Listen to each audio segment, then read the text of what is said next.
ہمارے معاشرے کے اندر یہ برائی بھی رائج ہے اور عام ہے کہ ہم بدشگونی لیتے ہیں. یہ کس منحوس کی شکل دیکھ لی صبح صبح، آج مجھے کام ہی نہیں ملا، مجھے کوئی سواری مجھے نہیں لگی، کوئی گاہک بھی میرے دکان پہ نہیں آیا، میرا فلاں کام ہی آج نہیں ہوا. ایسی باتیں جو ہم کرتے. تو حدیث پاک میں اللہ کے نبی نے فرمایا کہ جو کوئی بدشگونی لے فلیس منا، بدشگونی لینے والا ہم میں سے نہیں. بدشگونی کیا ہے؟ کسی بھی چیز یا شخص یا عمل یا آواز یا وقت کو اچھا یا برا سمجھنا کہ یار یہ وقت میرے لیے بہت خراب تھا، یار یہ شخص میرے لیے بہت خراب تھا، اس منحوس کی وجہ سے ایسا ہو گیا، یار یہ آواز جو تھی نا یہ بہت بری تھی.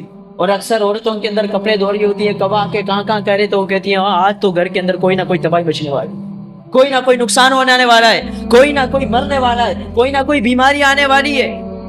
یہ جو بدشگونی لینا ہے، وہ دوسرے کو حضور پاک نے فرمایا کہ بدشگونی لینے والا ہم میں سے نہیں ہے، وہ ہماری تعلیمات پر نہیں ہے، یہ تعلیمات نبویہ نہیں ہے، یہ شیطان کے بتائے ہوئے ہتھ کنڈے ہیں، شیطان کے بتائے ہوئے راستے ہیں.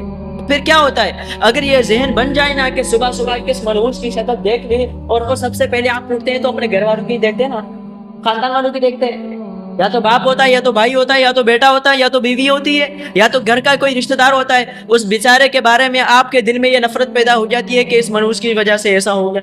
دلیل کہ کسی کو منحوس سمجھ کر اپنے دل میں اس کی نفرت رکھنے، یہ بھی ایک گناہ کبیرہ ہے.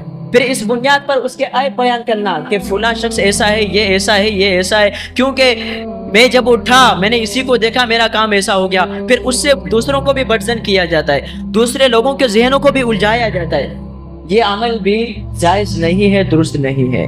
جو بدشگونی کرنے والے لوگ ہوتے ہیں، سب سے پہلا نقصان یہ ہوتا ہے کہ وہ وہمی بن جاتے ہیں، ہر چیز کے اندر وہم کرتے ہیں، یار ایسا ہو گیا، مجھے لگ رہا ہے کہ کچھ ہونے والا ہے، وہمی بن جاتے ہیں. اور وہ دل سے محنت سے کوئی کام صحیح طریقے پر نہیں کر سکتے اس کے بعد، اور وہ ہر وقت کسی نہ کسی وسوسوں کا شکار بنے ہوئے ہوتے. ان کی زندگی چین اور سکون کی زندگی نہیں ہوتی جو ہر بات میں بدشگونی لیتے ہیں، بدفعلی لیتے ہیں.